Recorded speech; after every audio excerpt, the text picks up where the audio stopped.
Eu conversei com o Anderson, e o Anderson me chamou para que eu estivesse aqui. E eu perguntei a eles qual era o protocolo, e eu queria saber, né, se era estilo mais palestra ou pregação. E ele falou: não, é palestra, pode ficar tranquilo. Aí eu falei: tudo bem. E aí eu perguntei: alguém lê a Bíblia? Aí ele: lê um versículo ou outro, né? E aí eu cheguei aqui. Aí você meio que assim idealiza, né, o que você vai falar, e meio que você conversa com você na frente do espelho, aquela coisa toda. E aí quando eu cheguei aqui, eu vi que realmente o que Deus está fazendo no meio, né, do Projeto Eu é algo, né, estrondoso, algo grande. E louvo a Deus pela sua vida, Esperança, tá? Deus continue te usando. Dê muita graça a Catiele, né, Catiele? Continuar cuidando do Anderson, da casa dele. Algumas recomendações para aqueles que conhecem o Anderson. Ele me chamou, né, para que eu estivesse. Ele falou assim: não, Carlinhos, eu vou te mandar um link aí, você não precisa nem de pagar. Eu quero que você esteja lá com a gente. No início era só um convite para que eu estivesse aqui, né? E aí eu falei: não, beleza, pode mandar o convite, que claro que eu vou. De graça, né? 0800. Aí eu peguei, fiz o meu sign-up. E aí eu fiquei pensando: Senhor, só pode ser uma pegadinha. Eu ganhar alguma coisa do Anderson. Só pode ser uma pegadinha. Eu sabia que ia ter um preço, tá vendo? Aí eu aqui em cima. Eu sabia que ia ter um preço, que eu teria que pagar de alguma forma eu estar aqui nessa noite. Só recomendo vocês, existe um fenômeno do Scrubadab na vida dele. Vocês já ouviram isso, né? Então, recomendo vocês, assim, nunca mandar a foto de um cartão de crédito para o Anderson. Nunca mandar o número do seu cartão de crédito para o Anderson. Tá bom? Porque esse fenômeno, de vez em quando, ele ressuscita na vida dele, viu? Eu já vivi algumas experiências super desagradáveis nesse sentido. Mas, muito feliz de estar aqui. Ali ele. Basquete, verdade. Depois ele conta esse testemunho aqui, tá? Na verdade é um testemunho para ele. Para mim é um testemunho, tá bom? Mas muito feliz, tá, de estar com vocês. E eu não tenho muito tempo. Eu na realidade, eu estava querendo que o Daniel cantasse aqui, eu já ia direto para a minha conclusão, porque o tempo tá voando, e eu sei que tem muita coisa ainda para acontecer nesta noite, tá bom? Mas meu desejo nessa noite é falar um pouco sobre líderes que transbordam, tá bom? Então, não sei se vocês já ouviram, acho que um tópico super faz sentido nos dias que nós estamos vivendo. Eu creio que em alguma instância da vida, todos nós somos líderes, né? Seja um pai de família, seja uma dona de casa, uma pessoa que cuida bem dos filhos, seja um empresário, seja um pastor, seja... Enfim, né? É um tópico assim que nós não conseguimos nunca esgotar ele. E tem 4 descobertas que eu acredito que são importantes, que fazem todo sentido se você é um líder que deseja transbordar na vida de outras pessoas. Alguém diga comigo: 4 descobertas. A primeira descoberta, né, que não, acho que já até colocaram ali, não colocaram não, mas não precisa de colocar ainda não, que líderes, eles precisam ser confiantes e eles não competem. Está ligado à identidade da pessoa. A segunda descoberta: eles não fazem tudo sozinho, eles sabem gerir bem o tempo. A terceira descoberta: ele não carrega todos com ele, que tem a ver com a consciência do que ele é capaz de fazer. E a quarta descoberta: ele fixa esforços na sua originalidade. Ele não tenta ser quem ele não é, que tem a ver com o propósito e a missão que cada um de nós carregamos. Eu estava pensando comigo esses dias a importância de nós sermos realizados na vida. E eu sei que realização, nos dias que nós estamos vivendo, com a tecnologia da forma que hoje se encontra, todo lugar que você vê, que você vai, você de alguma forma você vê pessoas querendo vender realizações para vocês, ou para nós, ou para todos nós que estamos aqui. E muitas das vezes a cultura que nós vivemos, eles nos vendem uma ideia de realização que ela esteja ligada a destaque, notoriedade, prestígio, a ser sempre o número um. Quantos entendem o que eu estou falando? Isso é o que nós ouvimos dia e noite através das mídias sociais. De alguma forma a sua realização ela precisa estar ligada a você ser o número um. De alguma forma a sua realização, você vai ser uma pessoa completa quando você chegar naquele estágio onde você realizou todos os seus objetivos, onde você se tornou a pessoa que você idealizou um dia ser. De alguma forma você precisa de atingir um certo nível de destaque, um certo nível de notoriedade, um certo nível de poder aquisitivo, para que você tenha utilidade no meio da sociedade onde você vive. Alguém aqui comigo nessa noite? E muitas das vezes nós ouvimos todas essas coisas e nós perguntamos: e aonde então está realmente o propósito, aquilo que eu nasci para executar? E nós entendemos que essa realização vendida através de ser o número um, de se tornar notório, de conseguir realizações que outras pessoas talvez não conseguiram, de sobressair na sociedade, ela bate direto muitas das vezes com um propósito. Porque muitas das vezes, ou geralmente, você nem sempre vai ser o número um naquilo que Deus te chamou. E se Deus não quiser que você seja a manchete de jornal? Você já pensou sobre isso? E se Deus quiser que as pessoas viram a página da sua vida e te veja você na segunda página do livro, e que você não seja talvez a manchete, o principal, o número um, o que é mais notório, o que tem mais privilégio, o que tem mais prestígio, você estaria satisfeito se Deus colocasse você na segunda página do livro? Como você se sentiria? Como que eu me sentiria se Deus olhasse para mim, para você e pensasse assim: poxa, você é muito bonitinho, muito estudado, você tem uma capacidade cognitiva muito legal, mas eu não vou te dar a manchete não, vou te colocar você na segunda página. Será se você se sentiria notório, você se sentiria valorizado por Deus, você se sentiria uma pessoa ativa, inteligente, capaz, uma pessoa notória no meio da sociedade, se Deus não deixasse você ficar na manchete? Ou será se a nossa motivação é realmente ser o número um? Será se o que nos impulsiona, o que nos leva além, o que nos faz fazer sentido no meio da sociedade é somente quando nós estamos na manchete dos jornais? Você já se perguntou qual realmente é a motivação que te leva a você fazer as coisas que você faz, a pensar as coisas que você pensa, a ir nos lugares aonde você vai, a se conectar com as pessoas que você se conecta, a fazer as coisas que você gosta de fazer, a ir às viagens que você gosta de fazer, que você gosta de estar? Você já se perguntou qual realmente é a sua motivação? Que muitas das vezes a vaidade entra no nosso coração de forma sutil. Nós nem bem chegamos no lugar aonde nós estamos indo, nós já queremos postar para as pessoas, para mostrar para elas que nós precisamos dessa validação insana e terrível. Eu vejo que a nossa sociedade, que a cultura tem sequestrado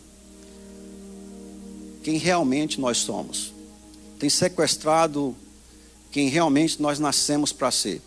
Eu estou um pouco irritado, me perdoe nessa noite, com que a forma como o diabo tem trabalhado e tem sequestrado a identidade do povo de Deus, ao ponto de nós pensarmos que nós só somos válidos, só temos notoriedade, temos valor no meio da sociedade quando nós conquistamos. É quase que uma praga, uma lepra. Você hoje não tem uma casa própria, paga às vezes. É quase que uma lepra você vir numa igreja onde todo mundo chega de carro novo e você chega num Toyota 2001, 2005. É quase que uma lepra você chegar às vezes no meio de uma comunidade onde todo mundo se veste e usa um perfume da Gucci, e você às vezes vai e compra um perfume um pouco inferior e não está cheirando da forma como o outro seu irmão às vezes está cheirando. E às vezes nós compramos essa propaganda que o diabo tem feito e tem se valido dela e sequestrando essa geração, sequestrando a identidade de pessoas, sequestrando muitas das vezes a identidade de homens de Deus, sequestrado a identidade de mulheres de Deus, na qual a cultura vende e cria um personagem ao invés de nós esperarmos que Deus revela quem nós somos através de um propósito. Não sei você que veio aqui nessa noite, o que você veio esperando? Porque muitas das vezes quando nós entramos nesse caminho onde nós somos criados, onde a comunidade, não estou dizendo comunidade como igreja, eu digo num como um todo, a sociedade em si, cria esse indivíduo, esse personagem que às vezes somos nós, que entramos por esse caminho onde a validação é mais importante do que realmente revelar um propósito que nós carregamos na nossa vida. Os dias que nós estamos vivendo, isso não é uma anedota que eu estou falando, isso é a realidade daquilo que nós comemos e bebemos. Se você abrir seu Instagram agora, você vai confirmar comigo que isso é uma realidade. Alguém comigo aqui nessa noite? Eu acredito que Deus está movendo o nosso meio. E esse sequestro de identidade, intelectualidade, essa gama intelectual que nós carregamos por origem de Deus, tem sido afetada. Eu sinto como um computador poderoso, mas que às vezes anda com muitos vírus, e que às vezes nós precisamos parar em projetos como esse aqui, como nós estamos aqui nesta noite. Vou contar uma história e não vou falar nada daquilo nas 4 pontos que eu ia falar com vocês, já vou terminar, que eu tenho 3 minutos. Quando Elvis Presley morre, depois do ano de 1977, ele comprou uma Harley Davidson, ou melhor, ele ganhou uma Harley Davidson da namorada dele. E essa Harley Davidson, então passou de um para o outro, e eventualmente abandonada, deixada num yard sale, em um quintal. Uma pessoa estava passando e decidiu parar para comprar e fazer alguma compra naquele yard sale no Tennessee. Quando chegou então naquele local, viu aquela motocicleta e ele comprou ela por $300, toda enferrujada, os aros todos detonados, não tinha nada a oferecer praticamente. Ele comprou ela, levou para casa, colocou na garagem dele. Ele começou a trabalhar meticulosamente para trazer ela ao estado original dela. Comprou uma lixa, comprou todos os aparatos necessários e começou a lixar e cuidar daquela motocicleta, porque ele queria restaurar ela. Ele era um restaurador de coisas antigas. E aí quando ele chegou no chassi daquela motocicleta, ainda até então ninguém sabia de quem era aquela motocicleta. Ele começou então a lixar o chassi daquela motocicleta, e quando ele começa a ver os números com muita dificuldade, coloca ácido muriático em cima daquele chassi, e aí aos poucos os números foram se revelando, e aí ele conseguiu então descobrir o número do chassi daquela motocicleta.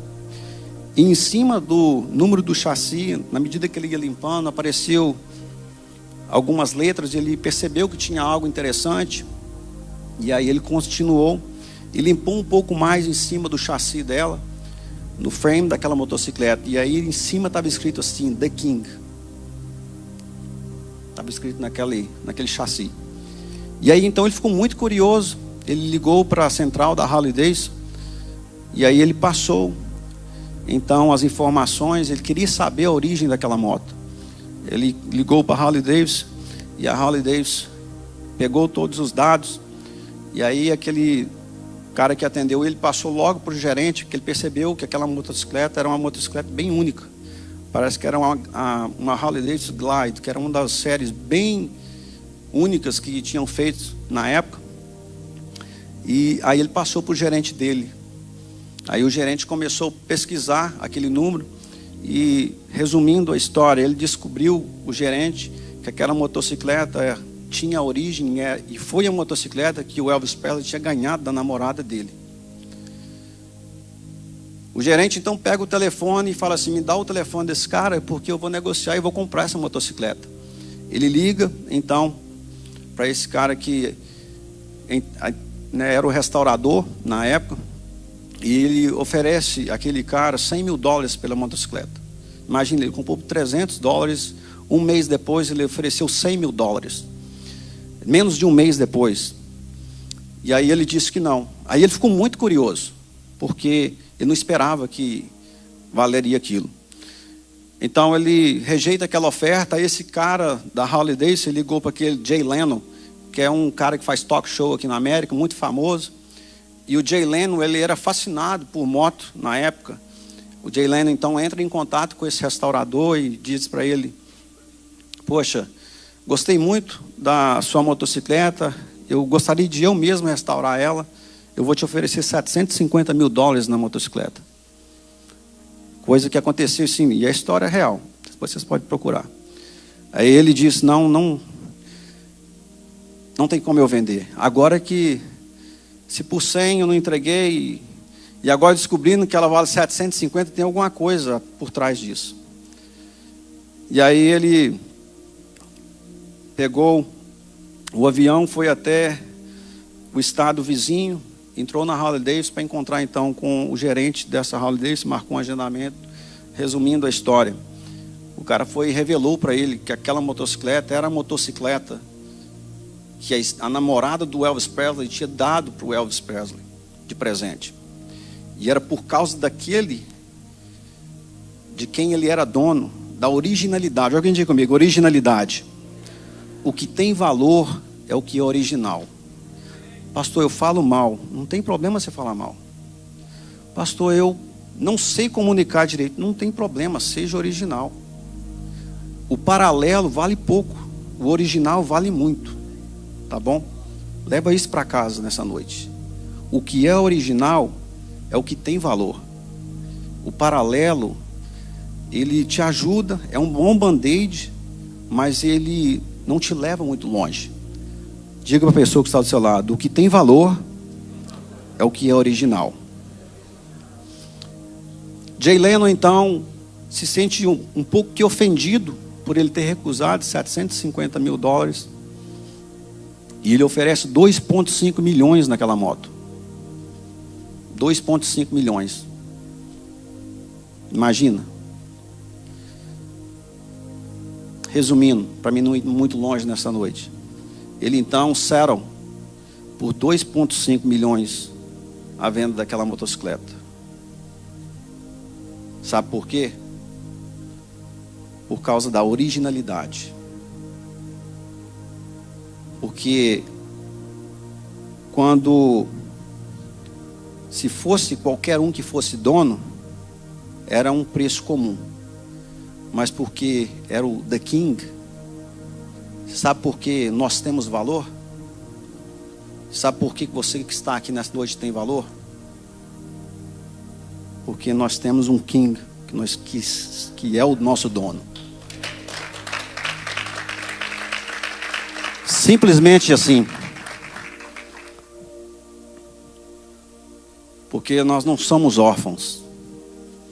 Nós temos um pai por nós.